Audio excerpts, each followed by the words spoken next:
serving the Republic of the Philippines for more than 75 years. Ito po ang Presidential Broadcast Service. Ang Pilipinas Ngayon! Narito na ang pinakamainit na mga balita na nakalap sa bawat sulok ng bansa. Ihahatid sa bawat Pilipino saan man kayo sa mundo. Ang Pilipinas Ngayon! Pakinggan ang bawat kaganapan sa bawat lalawigan. Ito ang Pilipinas Ngayon!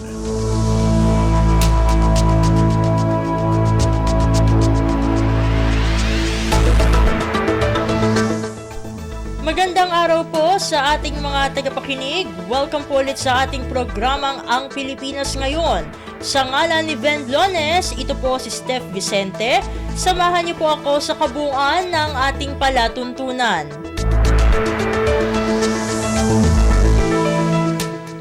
Tulad po ng dati, mapapakinggan po ang ulat ng ating mga kapatid na himpilan sa probinsya, ang ating mga segmentong balitang negosyo at kalakalan, balitang sports at balitang artista, maging ang ilan sa mga pangunahing balita mula dito sa ating bansa.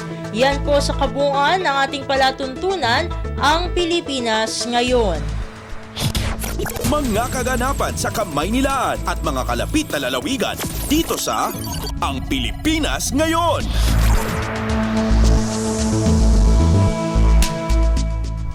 Sa mahahalagang balita, nagkaroon ng courtesy call kay Pangulong Ferdinand R. Marcos Jr.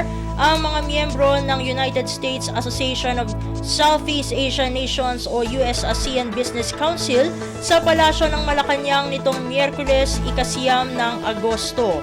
Ang US-ASEAN Business Council ay isang non-profit organization na itinatag noong 1984 na nagsasagawa ng mga pananaliksik sa mga miyembro ng Association of Southeast Asian Nations o ASEAN pagdating sa economic, financial, political, social at environmental conditions. Binigyang diin ni Pangulong Marcos ang kahalagahan ng naturang pagpupulong sa pagpapatibay ng bilateral relations sa pagitan ng Pilipinas at Estados Unidos na nakaangkla sa tuloy-tuloy na promosyon ng kapayapaan at proteksyon sa pambansang interes sa Indo-Pacific region. Samantala, nagkaroon ng mga diskusyon sa naturang courtesy call ukol sa mga konkretong hakbang na may kinalaman sa socio-economic cooperation, kabilang na ang mga sa sektor ng agrikultura, clean energy, infrastruktura, climate change, digital connectivity at post-pandemic recovery. Narito ang naging kabuuang mensahe ni Pangulong Ferdinand R. Marcos Jr. sa naturang courtesy call. Thank you all very much. Welcome to those of you who are old hands in the Philippines. Welcome back to the Philippines, and those of you who have come here for the first time, welcome to Manila. Welcome to the Philippines. We have arranged perfect weather for you, by the way. It took a good deal of work, but we managed to stop the rain for this meeting. Again, I am very happy to be able to welcome all of the US-ASEAN Business Council members who are here with us today. There is a great deal that I think we can use these meetings for. There's a great deal, I think, that we can achieve. We have made great strides in strengthening our bilateral relations, for example, with the U.S. Our engagements are now grounded on a two-pronged, very simple foreign policy approach, and that is the promotion of peace and, of course, the protection of the national interest. By shoring up our individual and collective capabilities, we are able to advance our countries as well as the Indo-Pacific region's security, stability, and economic prosperity.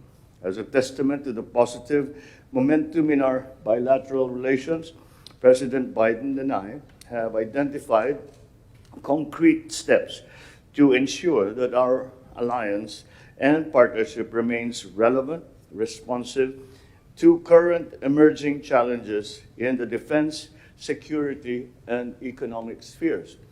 the, the, the evolution of geopolitics and the global economy have lumped all of these elements together. We cannot approach any of these elements separately without seeing the effects that one has on the other.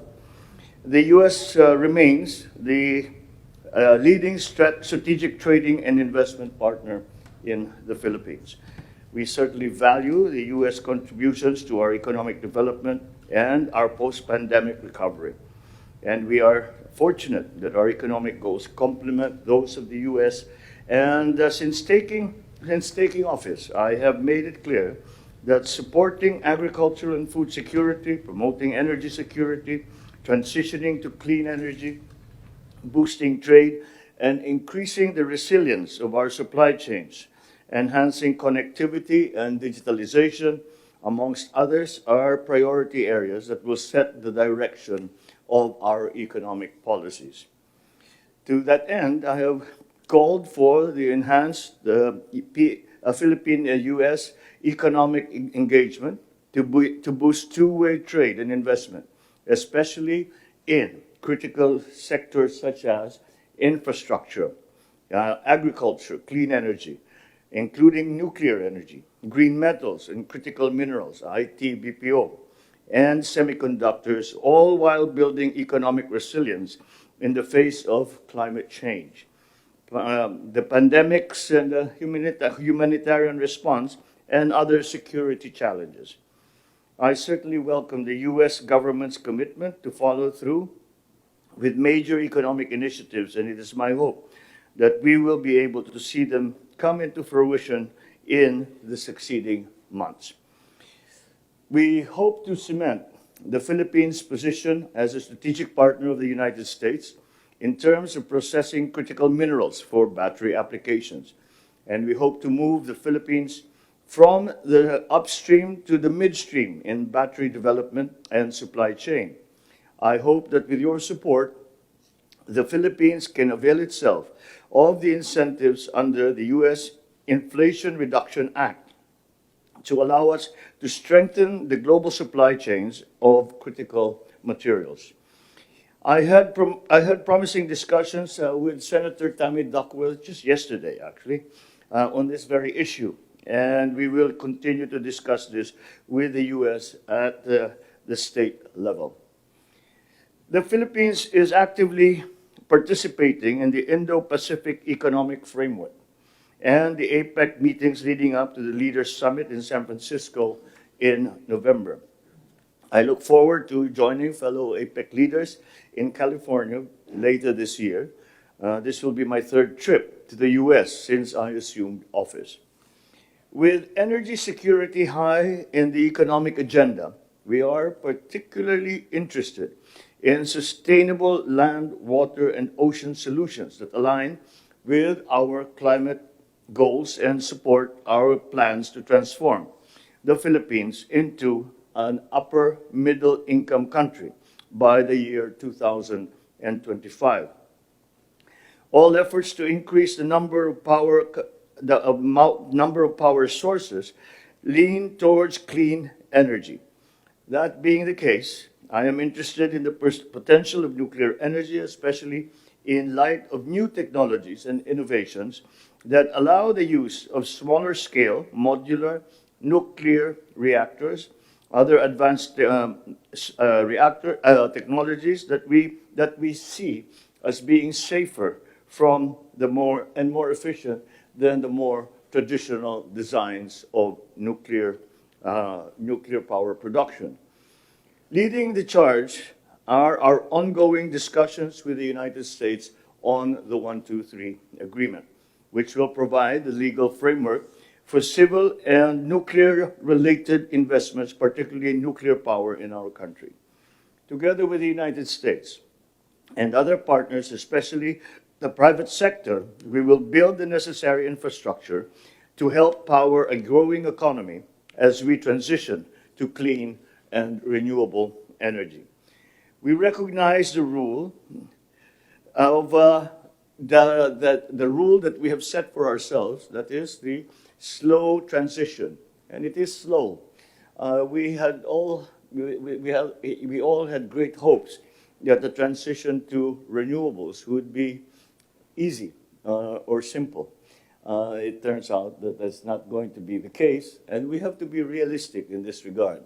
And so the rule we have applied for ourselves is, first of all, is that we must be able to provide sufficient power for the development of our industries, sufficient power so that we can expand the economy, and it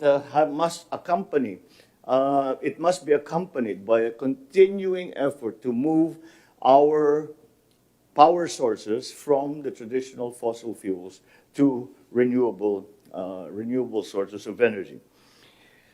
I hope to see more engagements involving both our governments and private sectors, especially in mobilizing financial resources for investment in key areas such as critical infrastructure, research and development, and human capital development. I hope we can count on your support for this.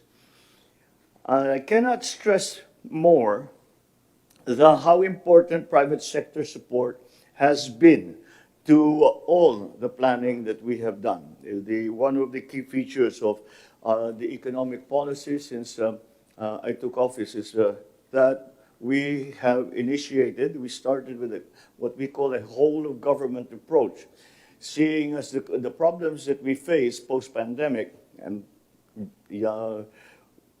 with Ukraine, with the developing and evolving situation in the war in Ukraine, we have put front and center in terms of our plans of transforming the economy, strong partnerships with the private sector. We started, as I said, with a whole of government approach, wherein government approached every problem, every challenge, every new program not with a single department, not with a single agency, but bringing to bear as many of those agencies that may be relevant to that particular program. And that has been a multiplier effect. So we have extended this now to what we call the whole of nation approach. And that's why the private sector has been recognized as a critical partner if we are to continue the transformation of our economy. My economic managers and I have been pursuing and implementing reforms to attract more foreign investment and expand commerce not only domestically, but of course also globally. I'm happy to report that the Philippines is on track not only for economic recovery, but to achieving an upper middle economic status within a couple of years. Despite global economic headwinds, our GDP post-pandemic defied predictions through sound economic and fiscal policies, responsive reforms, and an enabling economic environment that drove commerce and domestic consumption. We would like to continue the trend of growth in terms of the growth of our economy, our GDP, in the coming years. We have done reasonably well in the past year or so, but there are some new forces that have come into play, not least of which is the canceling of the Black Sea Agreement by Russia in terms of the export of agricultural products. And the effect has been, once again, has reached all the way across the globe, and we are beginning to feel the effect of that as food prices continue to be volatile, and unfortunately volatile to be higher in terms of pricing. And we have identified agriculture as a priority, the first priority actually. Not only because it is absolutely necessary that the state is able to feed its own people, its own populace, and to provide that food supply in a pricing structure that is actually affordable to people. And that is, but beyond the primordial mission of feeding the populace, the economic analysts have made it very clear that any transformation and any industrialization cannot really take place unless our agricultural sector is secure, our agricultural sector is robust, and our agricultural sector is efficient. And to that end, we have slowly been working to improve the value chain of our agricultural sector, all the way from our research and development to providing financing, providing the inputs to our farmers, providing the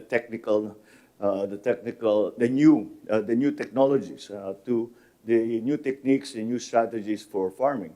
Of course, we have encountered problems, of course, in stress, especially in the livestock, because of the prevalence and the contagion of the swine flu and the avian flu. But these are the things that we are working towards. And again, the private sector has been an absolutely critical partner in that regard. So despite headwinds, our GDP post-pandemic has been able to do reasonably well because of all that we have done. We hope to continue that growth trend in the Philippines in terms of our GDP. We were originally, the estimate of the World Bank originally for the Philippines was 5% growth for this year. That has been upgraded to 6%. There are new shocks that have come in, but I think we can take measures to continue the growth rate of our economy. Well, these came from aggressive infrastructure projects. We have undertaken perhaps the largest infrastructure program that the Philippines has seen, especially in terms of monies that are funding that has been appropriated by our legislature for this year and for the next year. We have reformed the bureaucracy so as to be more attuned to the way that we do business today. I always say that the people have said that we would like to recover the economy. And I immediately disabuse them of that. I do not want to recover the economy. I do not want to be where we were in September 2019. I want to be where we should be for 2026, for 2028. We have to recognize that it is a different situation that we are facing now. The world has changed. Pandemic, the COVID changed everything, and we must resign ourselves to that difficult fact, and that's what we are trying to do. To look forward and to see how the evolution of our new economies are going, and in the region, in ASEAN, for example. The leaders have come to a consensus, very clear consensus, that what we really need to do, if we are to regain the leadership in the economic development for the rest of the world, as we had in 2019, 2018, where we were the most here, this region was the most aggressive in terms of trade, in terms of growth. To return to that, the very first thing that we must do is improve our connectivity. Now, we tend to think, when we say connectivity, we think digital. Well, that applies as well. But physical connectivity now is the key. Connectivity via air, by land, by the sea. And that is what we are hoping to achieve in the next meetings with ASEAN, amongst the leaders, amongst our business partners. And this, I think, is the right. I think that we have made the right decision in that regard. I think we are going down the correct road, and by we, I mean as ASEAN. That we must develop first the infrastructure. We must develop first the basic bones of our economy. in the way that is required by the new global economy post-pandemic. So these are the elements that we have tried to put together to continue the growth rate of the Philippines. We have decided very early on that although we worry about our debt to GDP ratio in the Philippines, as it stands, it's about 63%, and that's a little high for us, and it is not ideal. I would say we are doing better than our neighbors, perhaps, but nonetheless, it's still something that we need to be looking at. And the way that we believe we can pull ourselves out of that debt ratio and improve that debt ratio is through growth. And that is why we are working very hard to continue with that growth trend. We are, however, beset by the problems of inflation. And that is why the monetary policy has been quite robust and increasing. But then we worry about the constriction of the economy by very high interest rates. And so this is something that we have to balance. But in terms of the ordinary man on the street, inflation, of course, is they do not worry about your debt to GDP ratio. They just know that the prices of everyday goods, products that they need for their everyday life is just going up. Fuel is going up. We just had another increase today. So these are the balances that we are having to. These are the balls that we have juggling in the air. I think, and I don't think it is just the Philippines that is in that condition.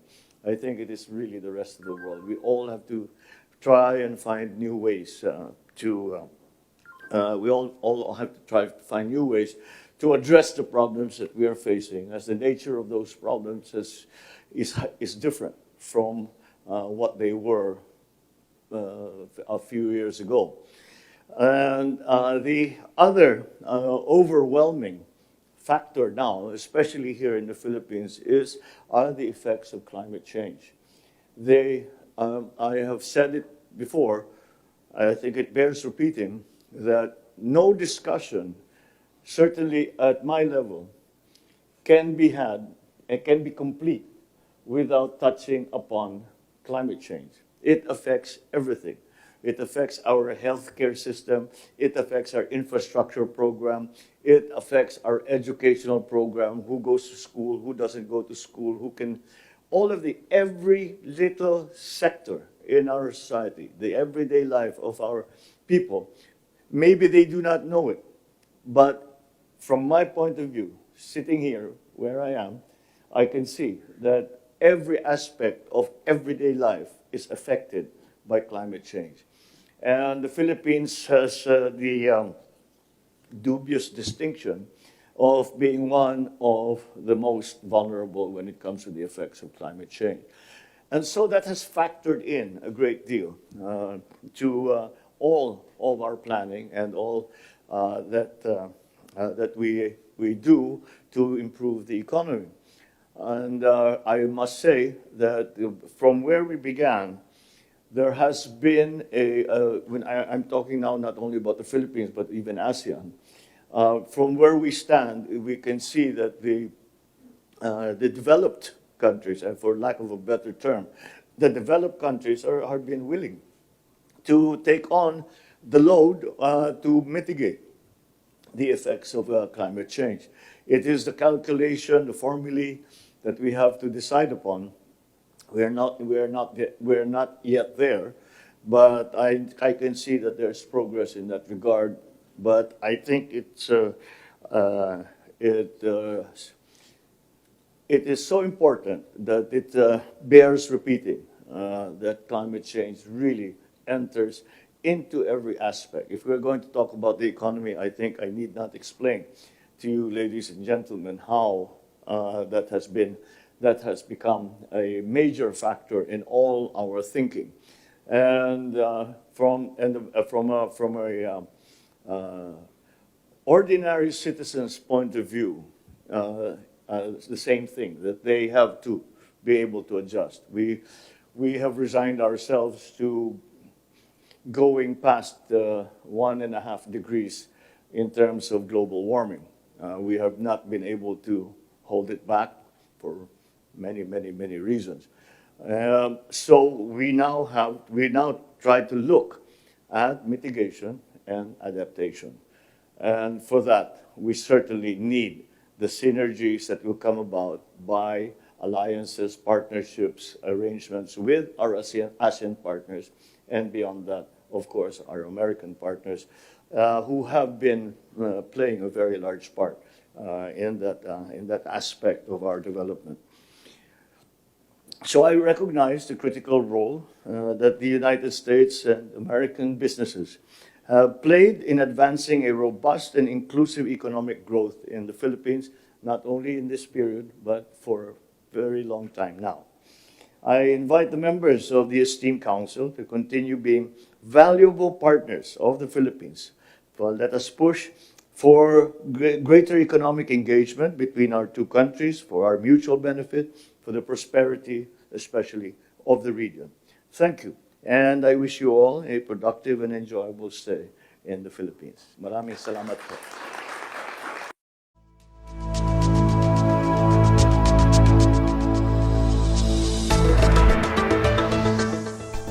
Si Pangulong Ferdinand R. Marcos Jr. Pasada ng mga balita mula sa Pilipinas para sa mga Pilipino saan man sa mundo. Ang Pilipinas Ngayon.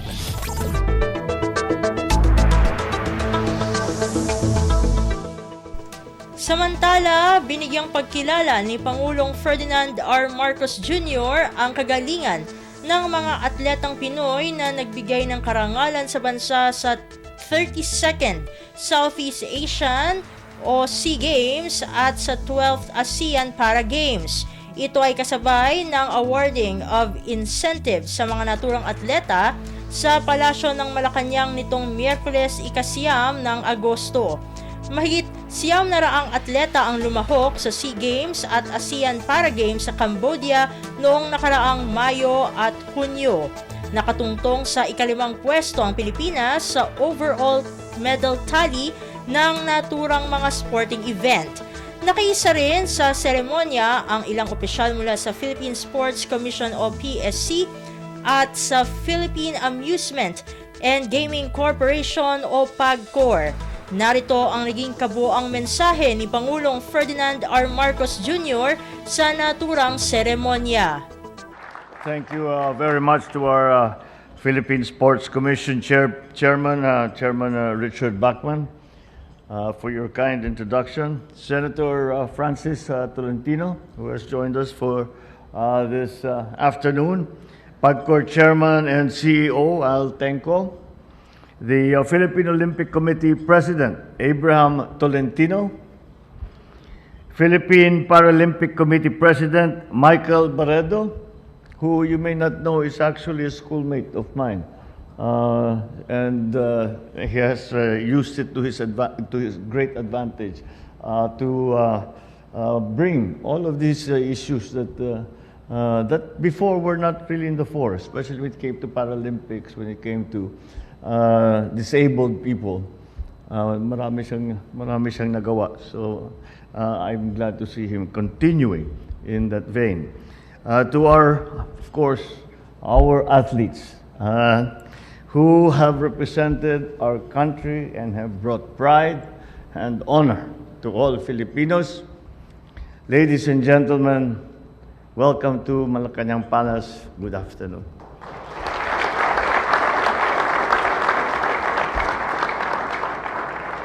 Today, we are fortunate to welcome the latest in a long list of triumphant heroes in Philippine sports.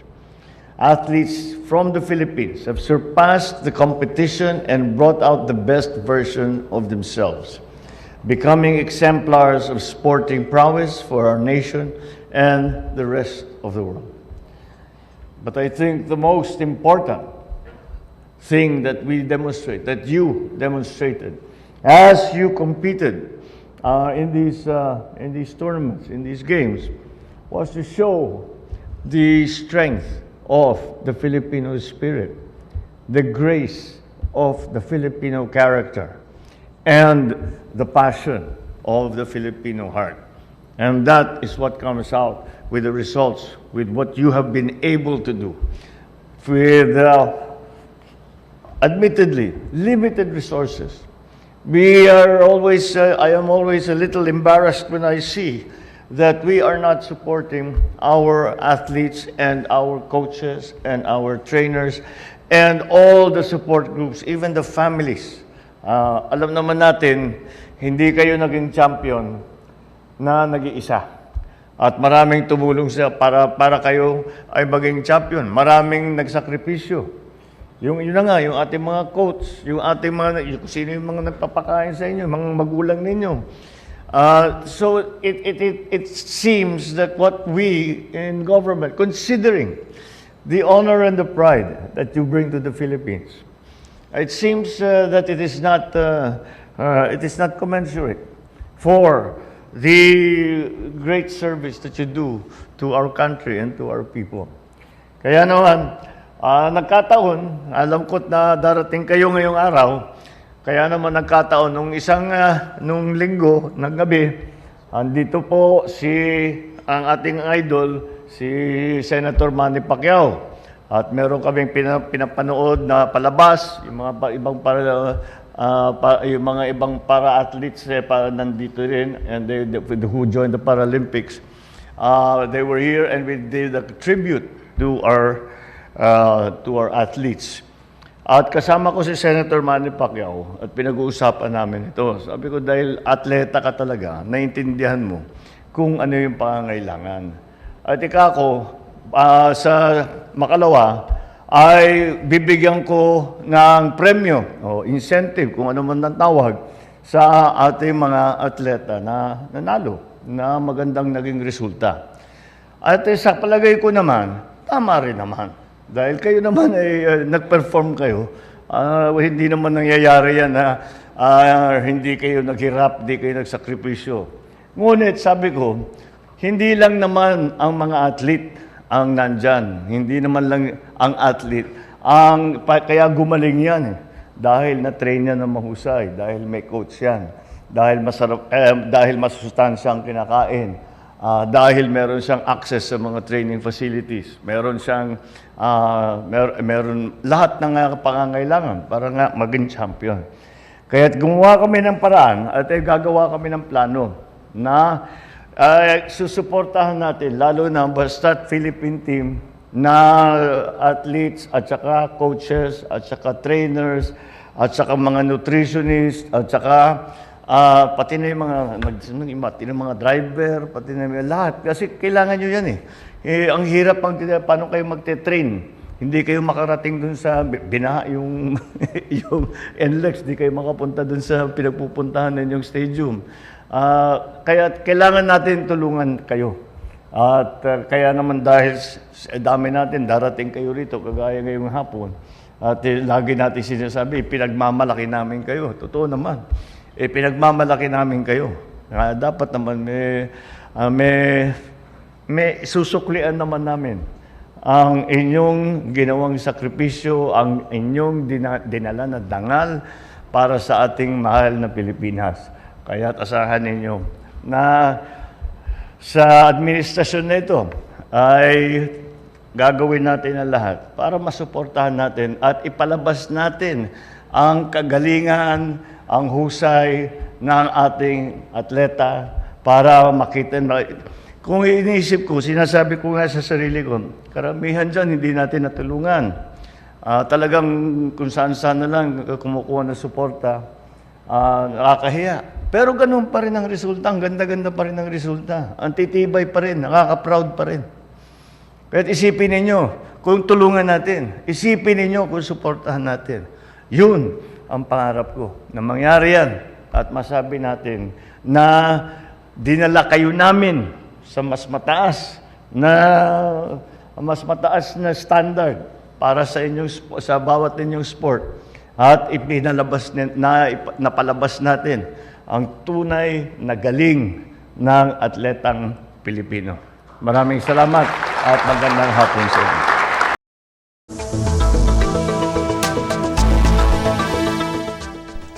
Si Pangulong Ferdinand R. Marcos Jr. Kumpleto, detalyadong balitaan, di papahuli sa mahahalagang kaganapan. Kamustahin ang inang bayan, ang Pilipinas ngayon.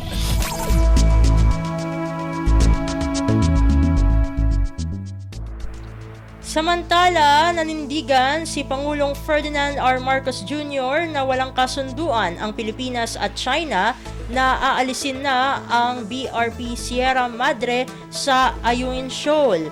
Binigyang din ito ni Pangulong Marcos matapos ihayag ng China na mayroong pangako umano ang gobyerno ng Pilipinas na tanggalin ang barko ng militar sa naturang karagatan. Ani Pangulong Marcos, kung may ganitong kasunduan man, binabawi na ito ng punong ehekutibo.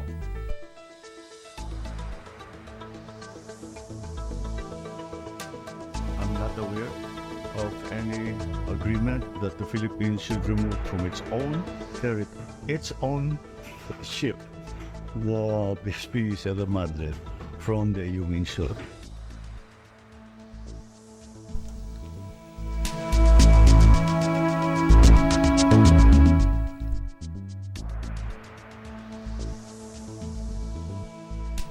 Si Pangulong Ferdinand R. Marcos Jr. Pasada ng mga balita mula sa Pilipinas para sa mga Pilipino saan man sa mundo. Ang Pilipinas ngayon.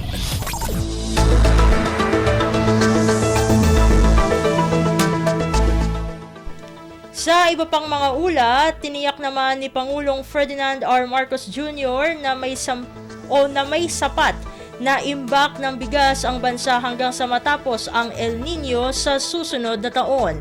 Ito ang siniguro ng punong ehekutibo sa kanyang pulong kasama ang Private Sector Advisory Council and the Philippine Rice Stakeholders Movement o PRISM sa Malacanang.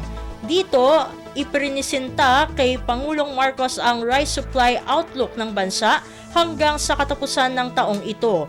Lumabas sa pulong na may tinatayang tira na 1.76 na metriko toneladang bigas sa pagtatapos ng 2023 na kasya pa sa loob ng 52 araw. Kumpleto, detalyadong balitaan, di papahuli sa mahahalagang kaganapan. Kamustahin ang inang bayan, ang Pilipinas ngayon.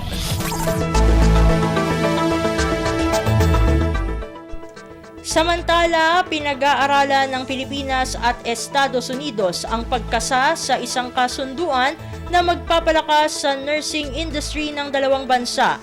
Para kay Pangulong Ferdinand R. Marcos Jr., wala siyang nakikitang problema sa proposal na ito lalo pat may shortage ang Pilipinas sa nurse dahil nag-iibang bansa o nangingibang bansa ang ilan sa mga ito. Gayunpaman, nanindigan si Pangulong Marcos na pag-aaralan muna ang proposal na ito bago magdesisyon. Sinabi pa ng punong ehekutibo kay US Senator Tammy Duckworth na hamon sa bansa ang mga umaalis na nurse sa Pilipinas, ngunit hindi naman pinipigilan ng gobyerno ang kanilang pasya. Ngunit iginiit ni Pangulong Marcos na kailangang gumawa ng paraan ang gobyerno para hindi lumala ang brain drain dito sa Pilipinas. Pasada ng mga balita mula sa Pilipinas para sa mga Pilipino saan man sa mundo. Ang Pilipinas ngayon.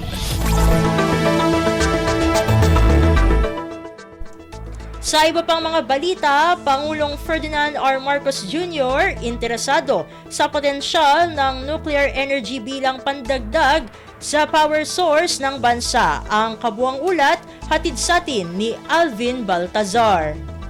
Sa harap ng susulong na interes ng bansa patungkol sa energy security sa APEC Summit bago matapos ang taon, ipinahayag ni Pangulong Ferdinand R. Marcos Jr. na interesado siya sa potensyal ng nuclear energy.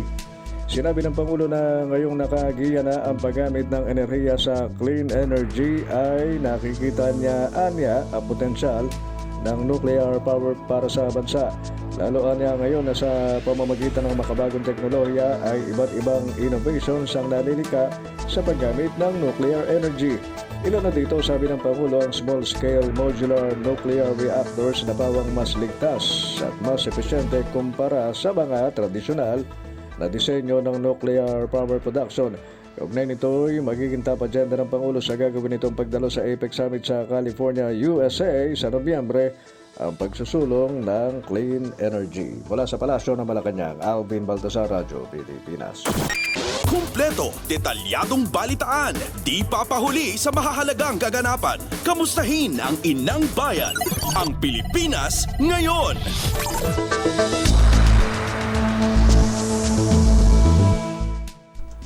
Samantala, Mindanao Region nakaposisyon para palakasin ang Philippine Economic Progress ayon kay Finance Secretary Benjamin Jokno. Pakinggan ang detalye ng balita na ihahatid sa atin ni Melanie Valdos Reyes. Binigyang diin ni Finance Secretary Benjamin Jokno na ang posisyon ng Mindanao Region upang mapalakas ang paglago ng ekonomiya sa bansa. Ito ang mensahe ni Jokno sa katatapos lamang ng Philippine Economic Briefing na ginanap sa Davao Region. Inilatag ni Jokno na mula infrastruktura, turismo hanggang clean energy ay pangungunahan ng tinaguriang Land of the Promise ang transformation journey ng Pilipinas. Anya upang maisakatuparan nito, patuloy na makikipag-ugnayan ng DOF sa mga international development partners para pondohan ang economic reforms, food security, infrastructure, climate adaptation and mitigation, disaster resiliency, post-conflict rehabilitation, maging ang peace and development. Tinatayang nasa 2.4 trillion pesos ang total cost ng 76 high-impact infrastructure flagship project sa Mindanao. Kailangan ding pataasin ang airport capacity na mahalaga para pasiglahin ang turismo. Dagdag pa ng kalihim, malaki ang potensyal ng rehiyon para sa mining ng mga mahalagang mineral at renewable energy gaya ng hydroelectricity, geothermal, wind at solar power. Melanie Valdos Reyes para sa Radyo Pilipinas. Kumpleto, detalyadong balitaan, di papahuli sa mahahalagang kaganapan. Kamustahin ang inang bayan, ang Pilipinas ngayon.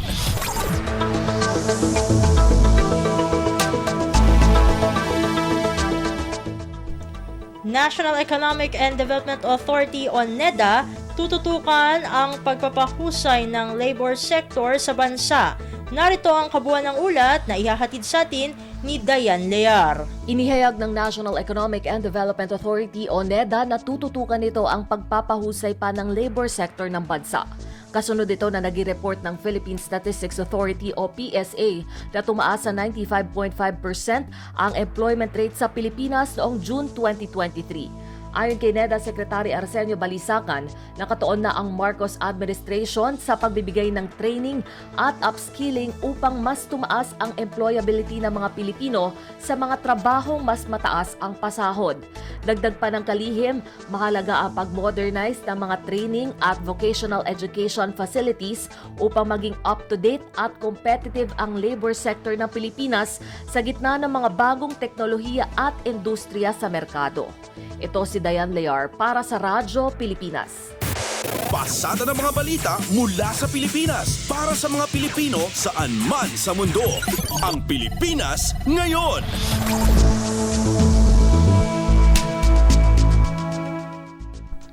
At iyan ang mga maiinit na balita para sa araw na ito. Samantala, ating antabayanan ang mga ulat mula sa ating mga kapatid na himpilan sa probinsya para sa regional news. Balita mula sa lalawigan sa bawat rehiyon ng ating bayan. Dito sa Ang Pilipinas Ngayon.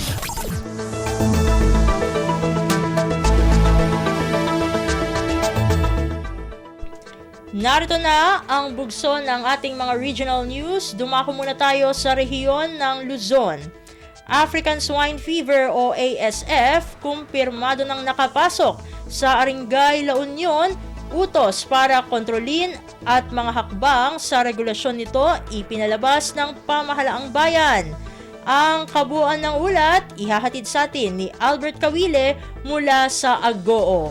Kumpirmado nang nakapasok sa Aringay La Union ang African Swine Fever o ASF. Ayon sa pamahalang bayan ng Aringay, ito ay tumama sa ilang namatay na baboy sa barangay San Benito Sur ng nasabing bayan. Agad namang nagpalabas ng kautusan si Aringay La Union Mayor Benjamin Sibuma na nagtatakda ng mga regulasyon at hakbangin upang makontrol ang nasabing sakit. Ilan sa mga ito ay ang pagsunod sa mahigpit na biosecurity at tamang pamamaraan sa pag-aalaga ng baboy, ang paggamit ng commercially available feeds o self-formulated feeds na may mga sangkap na nagmula sa mga lugar na hindi apektado ng ASF, at ang agarang pag-uulat ng anumang kahina-hinalang insidente ng pagkamatay sa mga baboy sa Municipal Agriculture Office. Dagdag pa dito ang pagsisiguro na ang mga tira-tirang pagkain ay hindi ibinibigay bilang feeds sa mga baboy, ang pagkakaroon ng Veterinary Health Certificate o Shipping Permit sa lahat ng mga hayop na ibinibiyahe at kinakatay, at ang pagbabawal sa pagbebenta ng hindi dokumentado o illegally sourced na karne. Agad namang magsasagawa ng culling sa mga baboy na nasa loob ng 500 meter to 1 kilometer radius at disinfection sa mga lugar kung saan may kumpirmadong positibo sa ASF.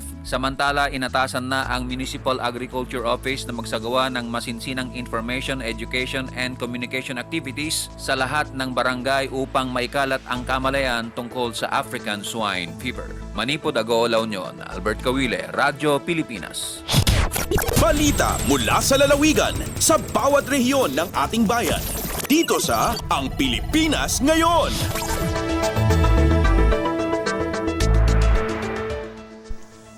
Maraming salamat Albert para sa ulat mula sa Luzon. Pumunta naman tayo sa rehiyon ng Kabisayaan.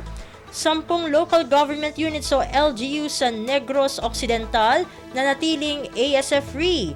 Hog mortality ng lalawigan patuloy sa pagbaba. Ang detalye ng balita ihahatid sa atin ni JP Hervas mula sa Iloilo. Nananatiling ASF-free ang 10 bayan at lungsod sa Negros Occidental. Ito'y binubuo ng Don Salvador Benedicto, Calatrava, Toboso, Escalante City, Sagay City, La Castellana, Moises Padilla, Sipalay City, Candoni at Hinubaan. Bukod dito, kapansin-pansin din ang pagbaba ng hog mortality sa Negros Occidental. Ayon sa Department of Agriculture Western Visayas, nasa single digit na lang ang naitatalang hog mortality sa Negros Occidental sa mga nakalipas na araw. Dagdag pa ng DA Western Visayas, ang magandang development ng Negros Occidental sa laban kontra ASF ay resulta ng maigting na disinfection protocols at biosecurity measure at mas pinalakas na information and education and communication campaign. Bilang suporta, ang Negros Occidental Provincial Government ay naglaan ng 10 milyong pisong pondo para magbigay ng tulong sa bawat apektadong hog raisers ng probinsya. Nagikan si Iloilo, JP Hervas, Radyo Pilipinas. Balita mula sa lalawigan sa bawat rehiyon ng ating bayan. Dito sa Ang Pilipinas Ngayon.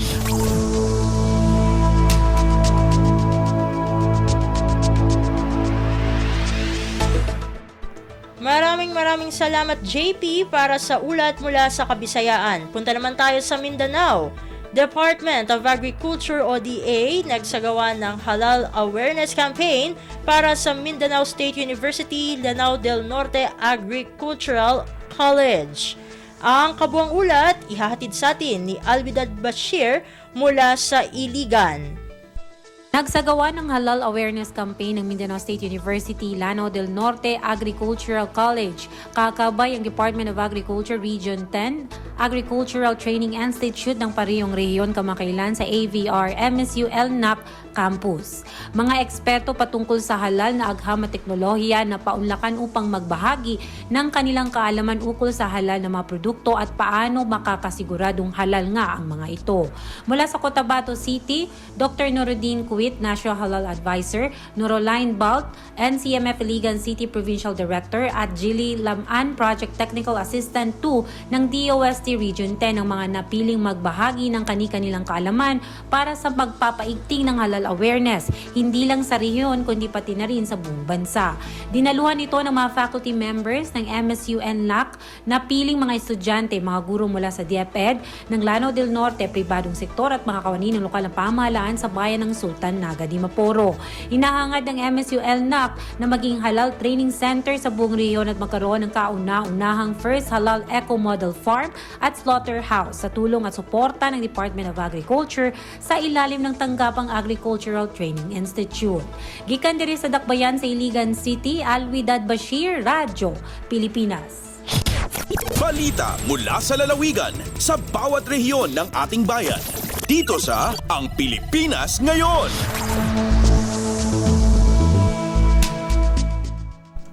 Maraming salamat kay Alvidad para sa ulat mula dyan sa Mindanao. Dito na natatapos ang ating regional news. Narito naman ang ating segmentong Balitang Negosyo at Kalakalan na ihahatid sa atin ni Bea Gaza.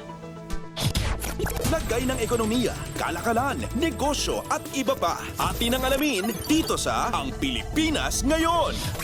Magandang araw, narito ang balitang negosyo at kalakalan. 5 dayuhang pinansyal na institusyon ang nagpahayag ng kanilang interes sa Philippine Islamic banking sector ayon sa opisyal ng Bangko Sentral ng Pilipinas o BSP. At ilang dayuhang ahensya ng pamahalaan at mga embahadaan niya ang nag-alok na hikayati ng bagong mga player. Sa ginanap na Davao City leg ng Philippine Economic Briefing, sinabi ni BSP Deputy Governor Francisco Daquila Jr. na nagsagawa ang Bangko Sentral ng briefings at informative sessions upang dagdagan ang kamalayan sa Islamic banking sa bansa.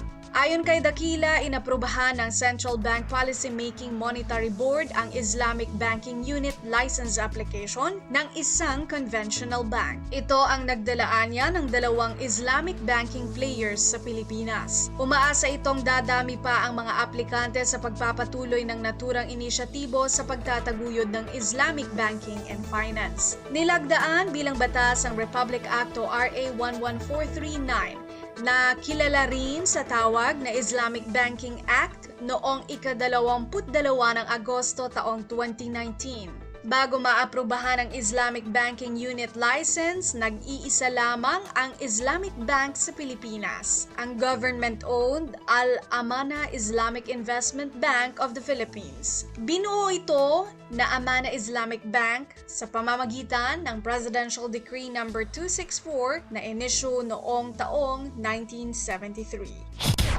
Lagay ng ekonomiya, kalakalan, negosyo at iba pa. Atin ang alamin dito sa Ang Pilipinas Ngayon. Bumaba ang bilang ng walang trabahong Pinoy sa 2.33 milyon nitong Hunyo mula sa 2.79 milyon sa kaparehong buwan ng nakaraang taon, ayon sa datos ng Philippine Statistics Authority o PSA. Ipinapakita sa preliminary results ng June 2023 Labor Force Survey na inilabas ng PSA nitong Miyerkules, nasa 4.5% ang unemployment rate sa buwan ng Hunyo, mas mababa sa 6% pagtaya noong Hunyo ng nakaraang taon.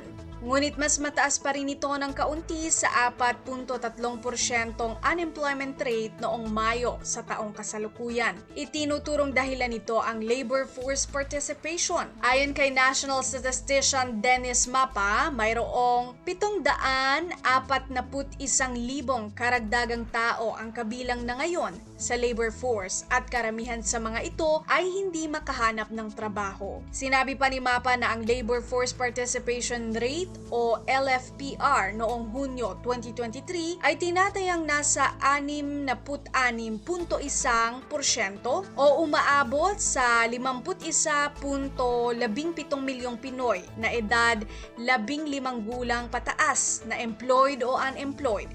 Mas mataas sa 50.43 milyon noong Mayo at 49.58 milyong naitala noong Hunyo 2022. Dagdag ni Mapa, kabilang sa 5 pangunahing industriya na may pinakamalaking ambag sa employment ang accommodation and food service activities, agriculture and forestry, wholesale and retail trade, other services at public administration and defense.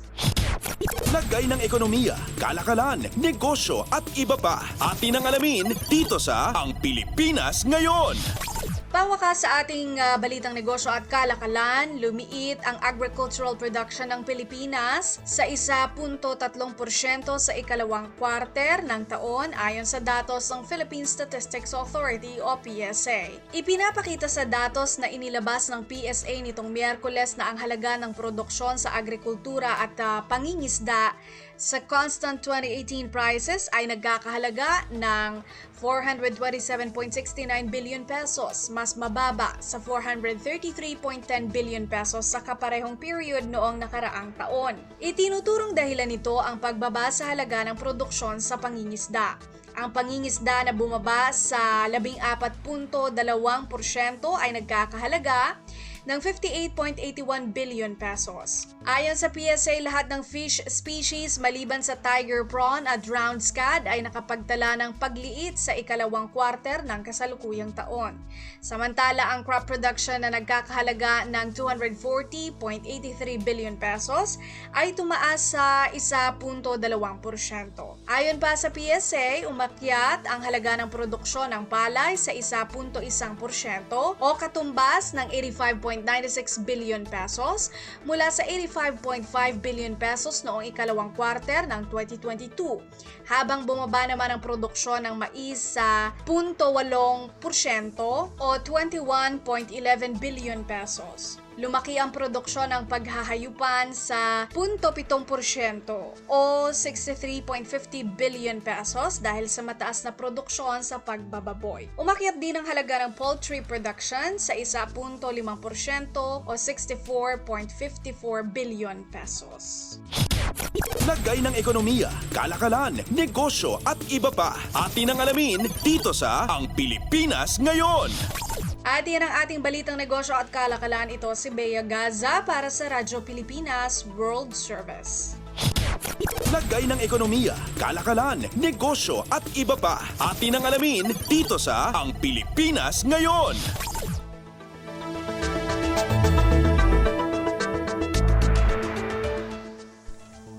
Maraming salamat, Bea, para sa ating segmentong Balitang Negosyo at Kalakalan.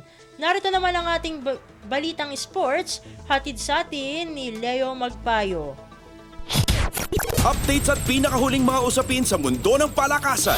Atin ang pakinggan dito sa Ang Pilipinas Ngayon.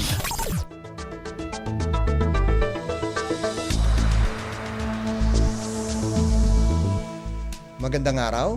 Narito na po ang sports balita. Natalo ang Philippine Women's Basketball Team kontra Japan sa kanilang huling asignatura sa 2023 William Jones Cup for Women nitong Miyerkules na ginanap sa Heping Basketball Gymnasium sa Taipei. Tinanggap ang pagkatalo ng Gilas Pilipinas Women's Squad 95-88 sa Chanson para tapusin ang kanilang kampanya na may 1-5 record. Lamang pa ang Nationals 69-65 papasok ng huling kanto. Subalit rumatsyada ang Japanese squad sa kanilang opensa sa huling 10 minuto para makontrol ang laro.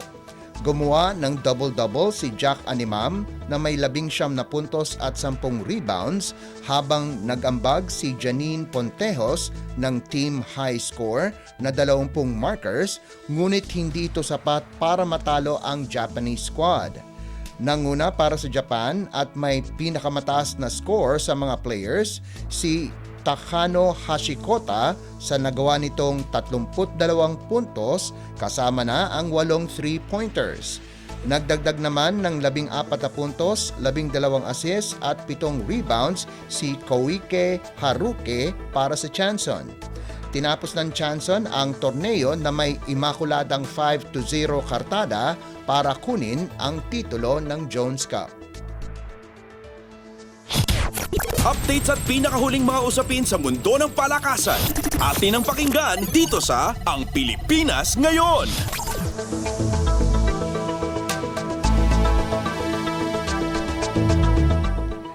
Naka-recover ang Adamson Lady Falcons mula sa malaking agwat sa ika-4 na set at nakipagsabayan sa 5th set para lumapit sa titulo ng 2023 Shakey's Super League o SSL.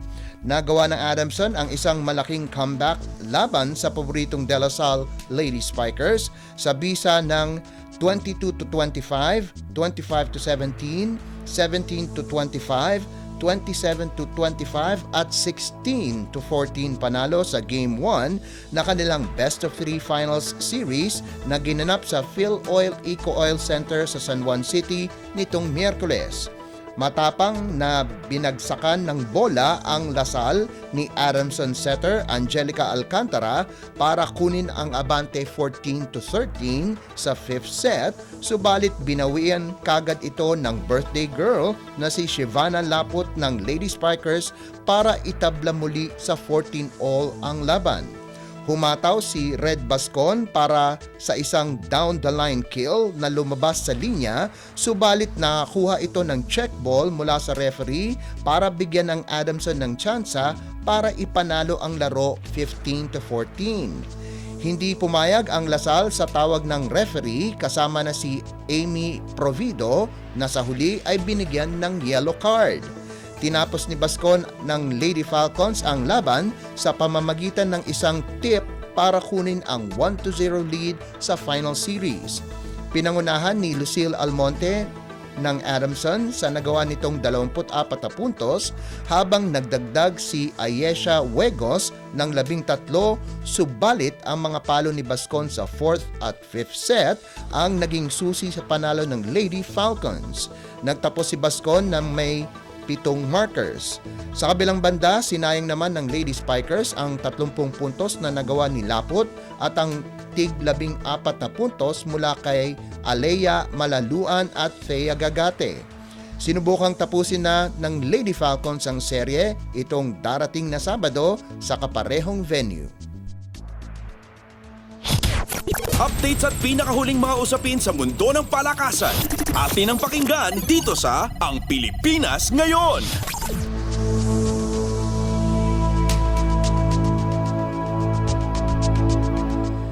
Pangungunahan ni Southeast Asian Games long jump champion Janray Ubas ang 13-man squad sa 66 Tokai Athletics Championship na nakatakda sa 26 at 27 ng Agosto na gaganapin sa Fukuoka, Japan. Sasamahan si Ubas ni na Anferny Lopena na lalahok sa men's 100 meters at Majesty Williams, Frederick Ramirez, Michael Del Prado at Joyme Sequita nakasali naman sa men's 4x400 meter relay event. Kasali naman sa men's javelin throw si John Paul Sarmiento, Ronnie Malipay sa men's triple jump at Junel Gobotia sa men's 3,000 meter steeplechase. Para sa women's event, tatakbo si Giselle Lumapas sa 400-meter run, Bernalyn Bejoy sa women's 800 meters at Sara Dekinan nakasali sa women's 100-meter hurdles, long jump, high jump at javelin throw. Si Ubas, Malipay, Lumapas at Dekinan ay kasama sa mga lalahok para sa Pilipinas sa Asian Games itong darating na Setyembre nagaganapin sa China. Updates at pinakahuling mga usapin sa mundo ng palakasan. Atin ang pakinggan dito sa Ang Pilipinas Ngayon.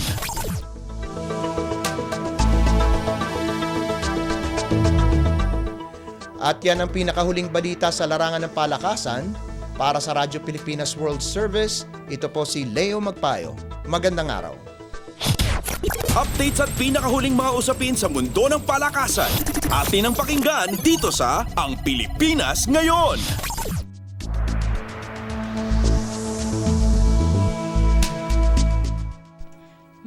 Maraming salamat Leo para sa ating segmentong Balitang Sports. Samantala, narito na ang mga latest chika sa ating segmentong Balitang Artista kasama si Jerome Toledo. Ang latest, ang hottest sa showbiz and entertainment. Heto na sa Ang Pilipinas Ngayon. Hello! Magandang araw sa ating mga kachismis na nag-aabang ng mga trending na balita sa mundo ng showbiz. Pasadahan na natin ang mga chika. absuelto sa kasong syndicated estafa si Luis Manzano kaugnay ng issue sa Flex Fuel Corporation. Ayon sa isang ulat, kinasuhan ng National Bureau of Investigation Anti-Fraud Division ang presidente ng Flex Fuel na si Ildefonso Medel Jr. at iba pang mga opisyal ng nasabing korporasyon. Hindi kasama sa inireklamo ng NBI ang actor TV host at nakapagsumite ito ng complaint affidavit laban sa kumpanya noong nakaraang taon dahil sa kabiguang tugunan ng mga obligasyon nito sa mga investor. Patuloy ang investigasyon sa nasabing kaso. Samantala, balik teatro ang Broadway singer na si Lea Salonga matapos magpositibo sa COVID-19. Kahit nakarecover na sa sakit, ang international theater actor hindi pa ito fully recovered kaya iwas muna siyang tumambay sa stage door. Bago nito, kapansin-pansin ang pagkawala ni Lea sa musical play na Here Lies Love. Nitong Agosto 7 nang inanunsyo nito na nagpositibo sa COVID dahilan upang magpahinga muna ito sa kanyang mga show. Ito pa, nananatili pa ring pribado ang detalye sa relasyon ng celebrity couple na sina Coco Martin at Julia Montes. Nitong Mayo lamang kasi inanunsyo ni Coco ang open secret na 12-year relationship niya kay Julia sa isang movie screening kasama ang press. Ilang linggo mula ng pag-amin ng kapamilya star, nagsalita at ipinunto ni Julia na mananatili siyang committed sa pagiging pribado ng kanilang relasyon. Sa ngayon, masaya at kontento na ang Mara Clara Stars sa kanyang personal na buhay. Anya, wala na raw siyang ibang mahihiling kundi ang maging masaya. Ang latest, ang hottest sa showbiz and entertainment. Heto na sa Ang Pilipinas Ngayon. At yan ang mga trending na chismis para sa araw na ito. Ito po si Jerome Toledo para sa Radyo Pilipinas World Service. Ang latest, ang hottest sa showbiz and entertainment. Heto na sa Ang Pilipinas Ngayon.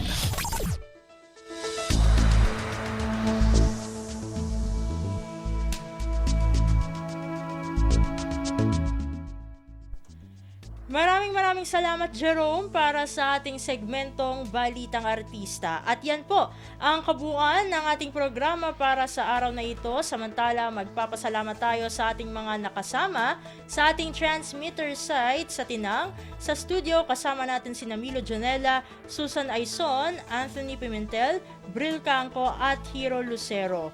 Maraming salamat din sa ating executive producer na si Jerome Toledo. Salamat din sa mga naghatid ng mga ulat mula sa Kamaynilaan at mga probinsya, pati na rin ang naghatid sa atin ng segmentong Balitang Negosyo at Kalakalan na si Bea Gaza at ng segmentong Balitang Sports na si Leo Magpayo. At syempre, maraming salamat sa ating station manager na si Mr. Ray Sampang. Maraming salamat po hanggang sa susunod na edisyon ng ating palatuntunan. Huwag kalimutang mag-like, mag-follow at mag-subscribe sa mga social media account o page ng Radyo Pilipinas World Service upang maging laging updated sa mga mahahalagang balita. Sa ngalan ni Ven Blones, ito po si Steph Vicente. Mabuhay po tayong mga Pilipino. At yan ang Pilipinas Ngayon. Muling samahan si Ven Blones sa parehong oras at alamin ang pinakahuling mga kaganapan at balita saan man kayo naroon. Ang Pilipinas Ngayon.